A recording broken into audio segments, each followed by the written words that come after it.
Hello there, friends. Welcome back to another episode of Generation Tech. My name is Alan. Ever since Supreme Chancellor Palpatine federalized the banking system during the last year of the Clone Wars, the Galactic Republic and Empire after it has been continuously printing credits in order to sustain a massive military-industrial complex. And this, of course, is all done at the expense of the average citizen. If you don't have one of those lucrative defense contractor jobs, or were lucky, smart, or rich enough to get placement in one of the vaunted Imperial Academies in the Inner Rim, you're probably going to have problems earning a decent wage. More importantly, all that rampant spending has caused hyperinflation, which makes your saved credits pretty much worthless at this point. So what do you do in this situation when you can hardly afford last week's bread prices, let alone next week's bread prices?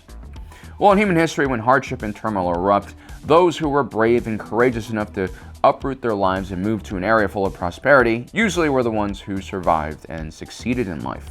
Now, a good percentage of you at home watching are actually Americans. And maybe you, Steve, or your parents, or one of your ancestors at one time also made that difficult choice to leave whatever home was and search for riches and opportunities and probably dog-themed cryptocurrency here in the land of many opportunities. But in the Star Wars galaxy, moving from one region to another is a bit more complicated than here on Earth. Sometimes entire worlds lacked opportunity, or were about to be destroyed by a bunch of edgy fascists and their emo commander. This is, by the way, why you never tease emo kids. Be nice to them. They're just humans like the rest of us. Sure, they're struggling a little bit right now, but in the future, you better hope they believe in humanity when they're in charge of all the tech companies and algorithms, or else we're all going to be screwed.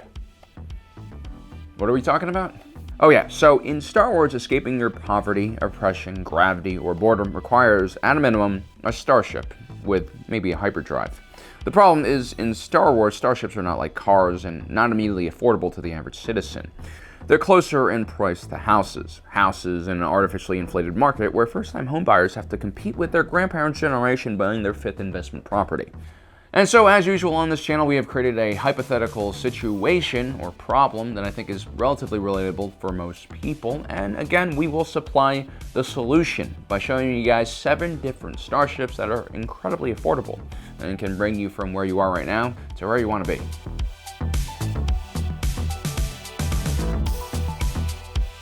Conair Manufacturing was approached by the Galactic Republic during the Clone Wars to produce a starfighter bomber.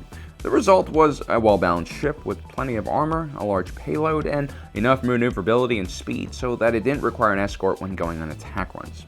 While the BTL Y-Wing had some mechanical issues, including problems with its finicky engines, the Rebel Alliance and even the Resistance more than half a century later would still fly variants of the BTL Series Y-Wing. And one of the major reasons for this was that this ship was built in massive numbers and readily available to be taken from one of the many Imperial weapons stockpiles dotted across the galaxy.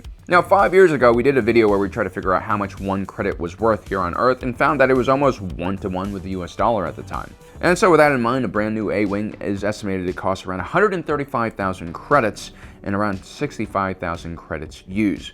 But honestly, depending on what era you're in, you can probably find one for even cheaper. I'm talking about a few thousand. I mean, sure, you'll probably have to fix up some things and replace some parts. Heck, you can even pull a Rebel move and steal one yourself from a junkyard. This ship is hyperdrive equipped and it even has a rear turret in case you want to bring someone along. The bomb bays can be emptied as well and be used for storage. And keep in mind, the BTL Y-Wing is officially a military craft. That means a much stronger space frame, better armor, a more powerful power plant. It's just overall going to be much better and a little bit more expensive than civilian variants of this ship.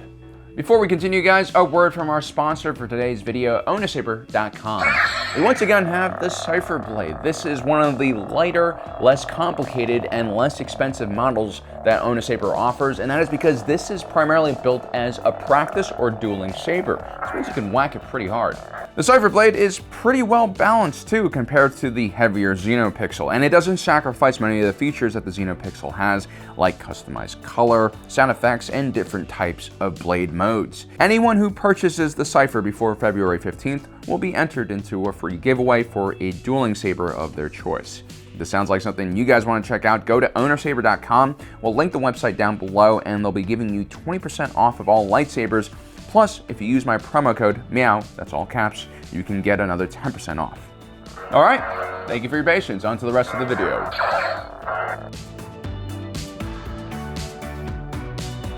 For a lot of you out there, the Y-Wing is just not going to be enough space for you and your family, your extended family, slaves, I don't know. Which is why you should consider a light freighter. These are essentially giant containers with engines and hyperdrives and some other quality of life attachments like oxygen tanks bolted on.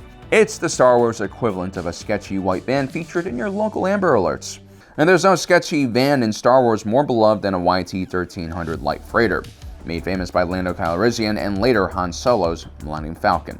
The YT-1300 was designed by Carillion Engineering Corporation. They were famous for making these types of small and mid-sized industrial ships. All of their vessels were very easy to modify and had a huge third-party aftermarket. A base YT-1300 costs only around 100,000 credits, but used you can find one as cheap as 25,000 credits, which is honestly a bargain considering how many people or goods you can bring along.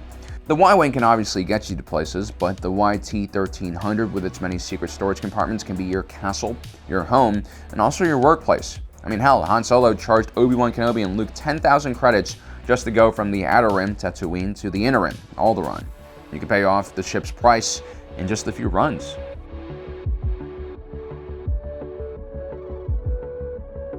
Next up, we have another Carillion freighter. I mean, heck, this whole entire list can just be different types of Carillion freighters. At around 41.8 meters in length, the Gazante class cruiser is large enough for an entire small community to live on.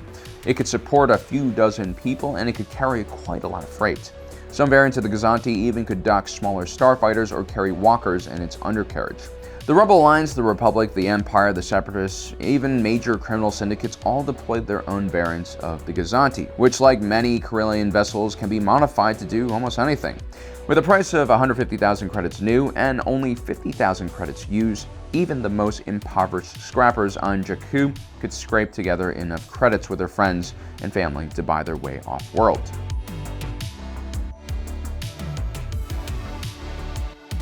Okay, so let's say you're an excellent bush pilot, and for a living, you fly an Incom T-16 Skyhopper.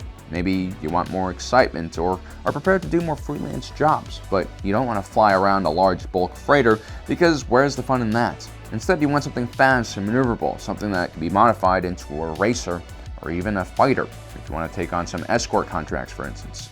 Well, if you are financially challenged but familiar with the Incom ecosystem of starfighters and speeders, might I recommend you guys the Z95 Headhunter. This is kind of the Incom ship that started it all. Without this, there would be no X-Wing, no ARC-170 starfighter. Sure, the Z95 is a bit outdated now when it comes to its shields and lack of hyperdrive, but to this day, it's still considered one of the most fun and pure starfighters to pilot around. Plus, the sheer amount of aftermarket parts the Z95 has is ridiculous. I'm sure 100 years from now, you'll still be able to upgrade this ship to be competitive. Plus, it's very easy to install a hyperdrive into the ship so that it can extend your range to further systems. A Z95 new costs around 80,000 credits, but you can find one as cheap as 40,000 credits used.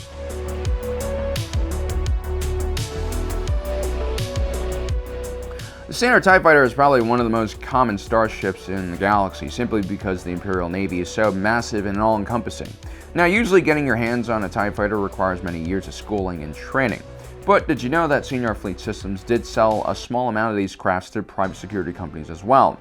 And some of those ships eventually would end up on the secondhand market. Now, Imperial records show us that a brand new TIE Line starfighter cost the Empire around 60,000 credits, but a used one is sold for as little as 25,000 credits. These starfighters are extremely fun to fly. They're kind of like the Mini Coopers of the Star Wars galaxy. But they do lack many systems that come standard on most ships of its class, and I'm not just talking about the hyperdrive. It's also lacking shields, heavy weapons, and even life support, which again is why this ship is so cheap.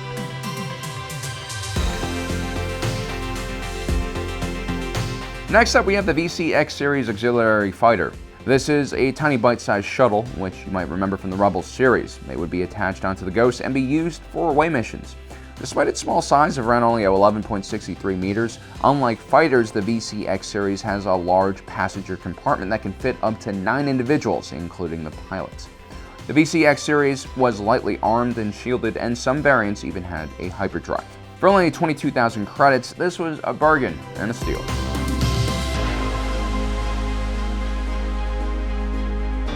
We We started our list with a Clone Wars era starship, so we might as well end it with another Clone Wars era starship, because there are a lot of these things just lying around in junkyards. The low-altitude assault transport and its other gunship variants were the favorite sight of the average clone infantryman during the Clone Wars. These were rugged, reliable ships that usually transported reinforcements or got clones out of Dodge. Some variants could even carry entire ATTE walkers onto the battlefield. After the war, these LAATs were still used by the Empire, and many of course were also stolen and used by the Rebel Alliance. Some also made it to the black market and second-hand market. The LAAT transport version has a MSRP of around 85,000 credits, but you can usually find a used one for half that price. The LAAT transport version, which doesn't have a passenger compartment, has an MSRP of only around 58,000. You can usually find them used for about the same price as a transport version. Although these ships don't have hyperdrives equipped, you can make an aftermarket upgrade pretty easily. Guys, I know ever since the Blue Shadow virus was released from that lab on Naboo, things have not been going well in the galaxy for most people. I know a lot of you guys feel like you're just stuck in a loop, you're just grinding for God knows what reason, and you feel like you have no hope. But honestly, hope is as easy as just purchasing one of these used starships I mentioned in our video before. Get into one of these old rust buckets and explore the galaxy. New economic opportunities, new adventures, and plenty of new experiences to learn from. Well guys, I hope you enjoyed today's video. Don't forget to subscribe and hit that notification button down below so you don't miss out on the rest of our awesome content. As usual, thanks for joining us today. If you're watching this, you are Generation Tech.